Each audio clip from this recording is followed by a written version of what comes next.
कानी बहू। किशोरी लाल जी के बेटे राघव की शादी की बात जगह जगह चल रही थी, लेकिन किशोरी लाल जी को कोई लड़की पसंद ही नहीं आती थी। और उसकी एक ही वजह थी, किशोरी लाल जी का लालची होना। उनको लड़की वालों से मोटा दहेज चाहिए था और इसी चक्कर में एक दिन वो एक बहुत पैसे वाले के घर अपने बेटे का रिश्ता लेकर पहुंचे। उस आदमी का नाम था ओम प्रकाश। देखिए किशोरी लाल जी, मेरी एक ही बेटी है और मेरी सारी संपत्ति जायदाद सब कुछ मेरी बेटी नैना का ही है। पापा, नाम से लगता है बहुत खूबसूरत होगी। कितना अच्छा नाम है ना, नैना। ओ, वैसे बात तो सही है आपकी। अब इतना पैसा है, जमीन जायदाद है, इकलौती बेटी, आप भी क्या करेंगे? सब कुछ उसे ही देंगे ना। बिल्कुल ठीक पहचाना आपने। बस बेटी की शादी और सारी जायदाद उसके नाम। पापा, बिना देखे हाँ कर दीजिए ना। इतना अच्छा रिश्ता फिर कहाँ मिलेगा? माला माल हो जाएंगे हम। मैं अपनी बेटी को बुलाता हूँ। अरे नहीं नहीं नहीं नहीं, आपकी बेटी का नाम नैना है, सुनकर ही लगता है बहुत सुंदर होगी। रहने दीजिए अंकल, मैं तो आपकी बेटी के नाम से ही इतना खुश हो गया हूँ कि उसे बिना देखे शादी करने को तैयार हूँ। अब तो मैं उसका चेहरा सीधे शादी के बाद ही देखूंगा। और इस तरह राघव नैना का चेहरा नहीं देखता और उससे शादी कर लेता है। शादी के बाद अपनी सुहाग रात पर जब राघव नैना का घूंघट उठाकर देखता है तो नैना की आंखें बंद थी। कितने खूबसूरत हो तुम नैना, जरा अपनी आंखें खोलकर मेरी तरफ देखो तो सही। नहीं, मुझे शर्म आती है। अरे, मैंने तुम्हें शादी से पहले भी नहीं देखा, और अब अगर तुम आंखें खोलकर मुझे देखोगी भी नहीं तो मुझे अच्छा कैसे लगेगा? इससे पहले कि नैना अपनी आंखें खोलकर राघव की तरफ देखती, अचानक से लाइट चली गई और राघव नैना को पूरी तरह से देख भी नहीं पाया। अगली सुबह नैना राघव के लिए नाश्ता बनाकर लेकर आई।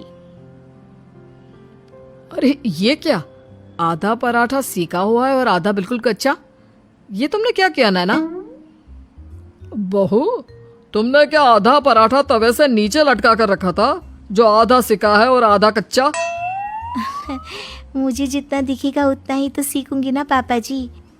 जहाँ जहाँ मुझे नजर आ रहा था वहाँ मैंने सीख लिया, जहाँ जहाँ नहीं दिखा वहाँ कच्चा रह गया होगा। इसका क्या मतलब है? ये कैसा मजाक कर रही है तुम? अरे बहू, तुमने इतना लंबा घूंघट क्यों लगाया हुआ है?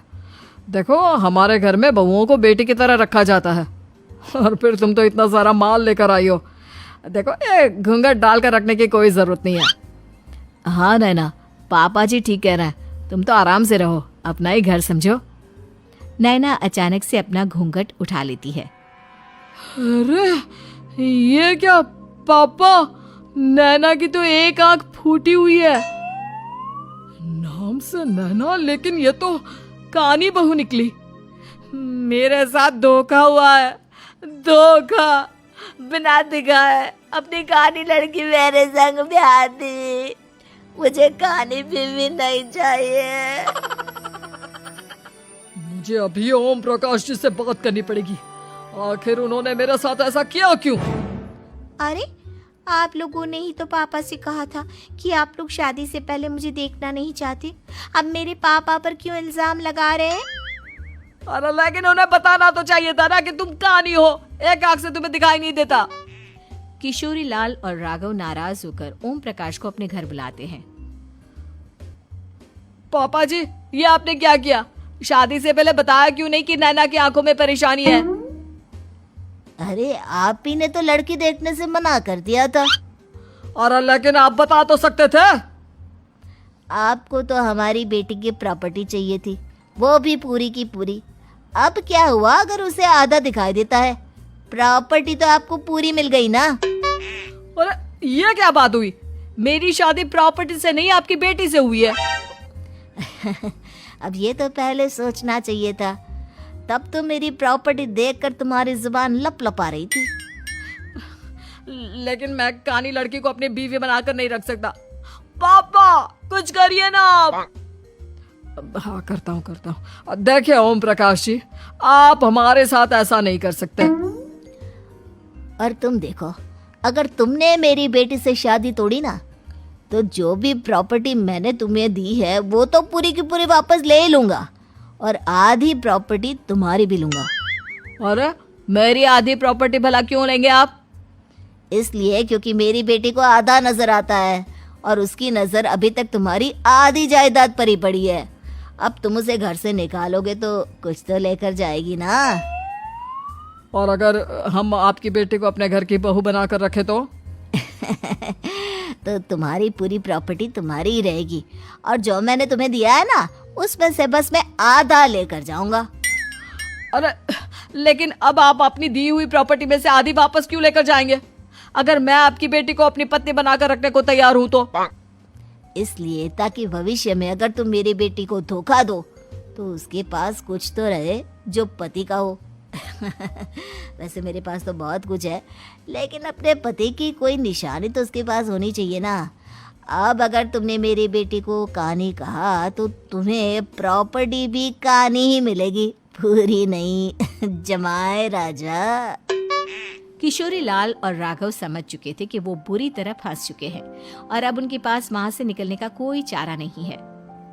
अब समझ में आया ना, लालच बुरी बला होती है। एक तो तुम्हें प्रॉपर्टी मिली, ऊपर से बीवी मिली, उसमें तुम्हें नखरे भी दिखाने हैं। आए बड़े, चुपचाप बैठो दोनों। कुछ दिनों के बाद नैना राघव की कार लेकर बाजार घूमने निकलती है और जब कार लेकर वापस आती है, ये क्या? एक तरफ से मेरी गाड़ी पूरी खराब हो चुकी है। लगता है तुमने मेरी गाड़ी को किसी दूसरी गाड़ी के साथ एक्सीडेंट किया है। अरे अरे कितना बड़ा नुकसान कर दिया तुमने बहू। वो क्या है ना पापा जी, मुझे एक आंख से दिखाई नहीं दे रहा था, सामने से गाड़ी आ रही थी। मुझे तो सिर्फ आधा ही दिखाई दिया और वो गाड़ी मेरी कार से रगड़ते हुए निकल गई। अब मैं क्या करूं बताओ? आप इसे ठीक कराने के पैसे कौन देगा? तुम्हारे पापा। तुमने मुझसे इस तरह से बात की? अभी रुको। नैना राघव की शिकायत ओम प्रकाश को कर देती है। देखो राघव, अब जो मेरी आधी प्रॉपर्टी तुम्हारे पास थी ना, उसमें से आधी और मैं लेकर जाऊंगा, क्योंकि तुमने मेरी बेटी को डांटा। अरे नहीं नहीं पापा जी, गलती हो गई, माफ कर दो। गलती की तो कोई गुंजाइश ही नहीं। अगली बार मेरी बेटी को डांटा तो बची हुई आधी में से आधी और ले जाऊंगा। लालच के चक्कर में हम दोनों ने बहुत बड़ी गलती कर दी बेटा। एक तो तुम्हें कानी बहू मिली और ऊपर से जो माल मिला वो भी काना। इस तरह राघव की हर एक गलती पर ओम प्रकाश उसकी प्रॉपर्टी का आधा आधा हिस्सा लेकर अपना सारा माल वापस ले गया और राघव को कानी बीवी से काम चलाना पड़ा।